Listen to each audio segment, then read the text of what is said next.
जुनून कम नहीं होगा, इसकी तस्वीरें हम आपको दिखाएंगे जैसे ही टीम इंडिया यहां मौजूद होगी। लेकिन राजधानी में क्या हाल है, बारिश है, मानसून दस्तक दे चुका है, उसकी तस्वीरें भी हम आपको दिखाएंगे। तो राजधानी जयपुर में पहली बारिश ने सिस्टम की पोल खोल दी है। मौसम विभाग के अलर्ट के बाद भी प्रशासन अलर्ट नहीं हो रहा। शहर की सड़कों पर भरा है कल हुई बारिश का पानी। रात हुई बारिश से ड्रेनेज सिस्टम हाफ गया है। फिर राजधानी में सुबह सुबह बारिश का दौर शुरू हुआ। बारिश के साथ फ्लड कंट्रोल रूम में घनघनाते रहे फोन। लेकिन आप तस्वीरें देखिए, क्योंकि मॉनसून ने दस्तक दे दिया है, लेकिन उसके बाद भी यहां पर कोई व्यवस्था नहीं है। दीपक गोयल हमारे साथ लाइव जुड़ चुके हैं, सीधा रुख करेंगे और तमाम अपडेट्स लेंगे।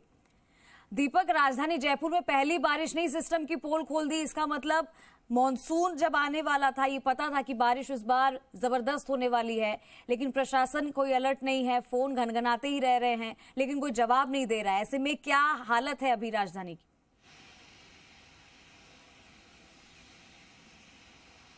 देखिए, मौसम विभाग लगातार अलर्ट जारी कर रहा था, लेकिन ना तो हमारा सिस्टम अलर्ट था और ना ही प्रशासन अलर्ट था। और यही कारण रहा कि पूरा शहर जाम के चक्रव्यूह में फंसकर रह गया।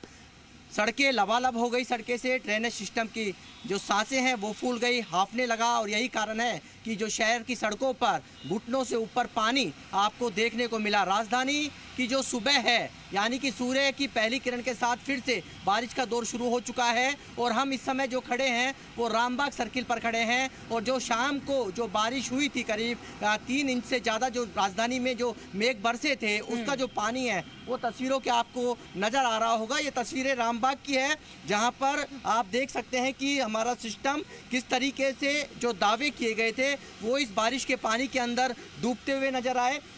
जो पानी, जो सड़कें हैं बारिश के पानी से अभी भी भरी हुई हैं। लोगों को दो चार होना पड़ रहा है। इतना ही नहीं, जयपुर के अंदर जो 7 कंट्रोल रूम नगर निगम हेरिटेज ग्रेटर ने बनाए हैं, उसमें शिकायतों का अंबार है। जगह जगह मिट्टी के कट्टों की डिमांड आ रही है, अलग मड़पंपों की डिमांड आ रही है। कई ऐसे बेसमेंट है जहाँ पर पानी भरा हुआ है, कटाव वाली स्थिति आ गई है। एक व्यक्ति है वो इस मौत का दंश है, वो जेल चुका है कालवाड़ के अंदर। कई लोगों के जहन के अंदर जब ये बारिश मेघ बरसते हैं तो उनके मन के अंदर डर बढ़ जाता है, क्योंकि उनको पता है कि हमारा सिस्टम इस पानी को नहीं झेल सकता है। हमारा सिस्टम इतना खराब है, इतना लचर है कि हम इस पानी को संजो नहीं सकते हैं, क्योंकि ऊपर से जो रहमत बरस रही है, हम इस रहमत को संजोने के अंदर फेल है, हमारा सिस्टम फेल है। सबसे बड़ी बात है कि जयपुर शहर की मुखिया कि आपने तस्वीरें देखी होंगी किस तरीके से नगर निगम हेरिटेज की जो मुखिया है मुनेश गुजर, वो लगातार कल घुटनों से ऊपर पानी के अंदर दौरा कर रही थी।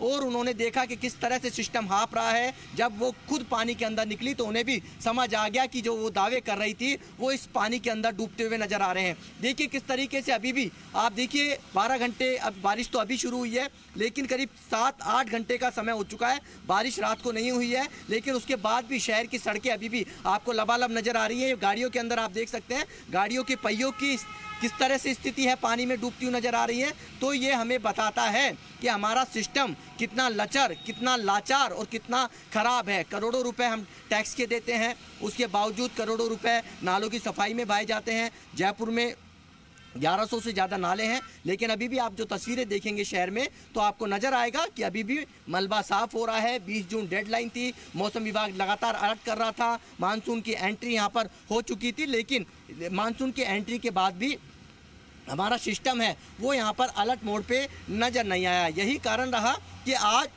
जयपुर शहरवासी एक सवाल पूछ रहे हैं कि हमारा सिस्टम कहाँ सो रहा है, कहाँ है हमारी शहरी सरकार जो बड़े बड़े दावे कर रही थी, बड़े बड़े कह सकते हैं कि जनता के बीच में जाकर और कह रही थी कि इस बार जयपुर शहर की जनता को बारिश के पानी का दंश या जलभराव वाली स्थिति नहीं देखने को मिलेगी। लेकिन सिस्टम पर यहाँ पर सवाल खड़े हो रहे हैं। सवाल इसलिए खड़े हो रहे हैं क्योंकि शहरी सरकार के जो दावे थे वो इस पानी के अंदर डूबते हुए नजर आ रहे हैं। सिस्टम पूरी तरीके से हाफ चुका है। यदि नालों की सफाई सही तरीके से होती तो शायद ये स्थिति नहीं होती, ना तो शहरवासी परेशान होते। जो व्यक्ति 15 मिनट में अपना घर का रास्ता या आधे घंटे में रास्ता तय कर रहा था, उसे 4 घंटे लगे। पूरा शहर है वो पूरी तरीके से जाम के अंदर चक्रव्यूह में फंसा था।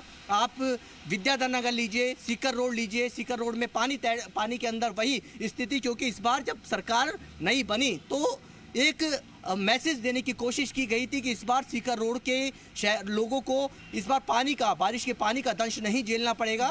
कुछ दिन पहले डिप्टी सीएम ने वहां पर शिलान्यास किया कि काम का, लेकिन अब जब मानसून की एंट्री हो चुकी है तो काम तो स्टार्ट नहीं हो सकता है। लेकिन जो शिलान्यास पट्टिका थी वो पानी के अंदर डूबती हुई जरूर नजर आई। तो इस सिस्टम पर सवाल, क्योंकि देखिए 2 जयपुर शहर के नगर निगम हो चुके हैं, 2 शहरी सरकार की मुखिया है, बड़ा चौड़ा लंबा लवाजमा है अफसरों का, और उसके बावजूद इंजीनियरों की फौज है, उसके बावजूद हम हमारे सिस्टम को सुधारने में नाकाम हैं। और नाकाम इसलिए है क्योंकि हम वही ढाक के 3 पात वाली स्थिति करते हैं। जब हम शहर की सड़कों पर निकलते हैं तो अफसरों को उन नालों को आईना दिखाते हैं, उन नालों की तस्वीरें दिखाते हैं जहाँ पर सफाई होती है, लेकिन उन जगहों पर नहीं ले जाते जहाँ पर ब्लॉकेज हैं, जहाँ पर कह सकते हैं कि वाटर लॉकिंग की सिचुएशन होती है। पुलिस डिपार्टमेंट, ट्रैफिक के जो अधिकारी हैं वो अपने स्पोर्ट्स देता है, यहाँ जल भराव होते हैं, लेकिन यदि उन पर काम किया होता तो शायद ये स्थिति नहीं होती। जयपुर शहर की सड़कें खुदी हुई हैं, कोई समाहित हो जाए तो कोई भरोसा नहीं है, गार्डनों के अंदर तार खुले में हैं, कोई करंट की चपेट में आ जाए तो कोई भरोसा नहीं है। कल आपने देखा पानी के मजदूरी करके नागौर का निवासी जब घर लौट रहा था तो उसे क्या पता था कि वो पानी के अंदर करंट मिलेगा और उससे मौत का सामना करना पड़ेगा। तो ये हमारी सिस्टम की खामियां हैं जो उजागर करती है इस बारिश के पानी से। तस्वीरें तो हर साल ऐसी देखते हैं, जो दावे करता है सभी ओवरफ्लो होकर इस पानी के अंदर निकल रहे हैं। नहीं देखने को मिलेगी, इस बार व्यवस्था बनी रहेगी, हम पूरी जयपुर को रखेंगे साफ सुथरा और इस बार पानी नहीं भरेगा। बहुत सारे दावे किए जाते हैं कि इस बार बारिश हो जाने दीजिए, ऐसी कोई स्थिति नहीं होगी, लेकिन तस्वीरें तो वैसी ही हैं, हालात जस के तस है। और फ्लड कंट्रोल रूम में फोन भी बजते हैं, अभी भी उसकी स्थिति खराब होने के बाद भी जब फोन किए जाते हैं तब भी वहां पे कोई फोन नहीं उठाता है। तो ये कैसी लचर व्यवस्था, और ये कब तक इससे लोग जूझते रहेंगे? किसी की जनहानि हो गई तो उसका जिम्मेवार कौन होगा?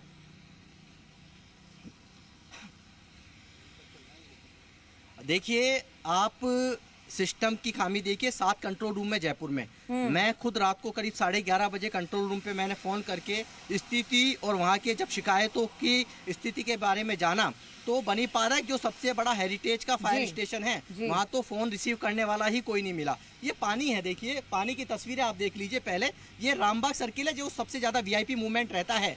सीएम भी यदि उनको सीएमआर जाना हो तो सचिवालय जाने वाला रास्ता भी यही है, लेकिन आप हालात देखिए किस तरीके से अभी भी यहाँ पर जल भराव वाली स्थिति यहाँ पर पैदा हो रही है। कई मॉल्स ऐसे हैं जहाँ पर पानी निकालने के लिए मड पंप लगे हुए हैं, क्योंकि सुबह सुबह का मौसम है, बारिश है, ऊपर से लगातार रहमत है वो बरस रही है। लेकिन ये सिस्टम इस बारिश ने पूरे सिस्टम की कलई, पूरे सिस्टम की पोल खोल दी है। 4000 से ज़्यादा मिट्टी के कट्टे अलग अलग लोकेशन पे भिजाए गए हैं, जहां पर मड पंप थे। मड पंप पानी निकासी के लिए, जहां जलभराव हो चुका था वहां पानी निकासी के लिए मड पंप है वो भिजवाए गए थे। तो आप जब ऐसी सिचुएशन क्यों हुई? सिचुएशन इसलिए हुई कि अपने समय रहते भले ही टेंडर कर दिए हों, वाहवाही लूट लिए हो कि हमने टेंडर पहले ही कर दिए, लोकसभा चुनाव से पहले कर दिए, लेकिन उन टेंडर्स का क्या जयपुर शहरवासी, क्या उसका क्या फायदा मिला उन जयपुर शहरवासियों को? वही हर साल वाली स्थिति उनको आज भी झेलने को मिली, वही उन पानी से उनको गुजरना पड़ा, और वही स्थिति यानी कि पानी वाली, वही मिट्टी के कट्टों की डिमांड्स, वही फ्लड कंट्रोल रूम में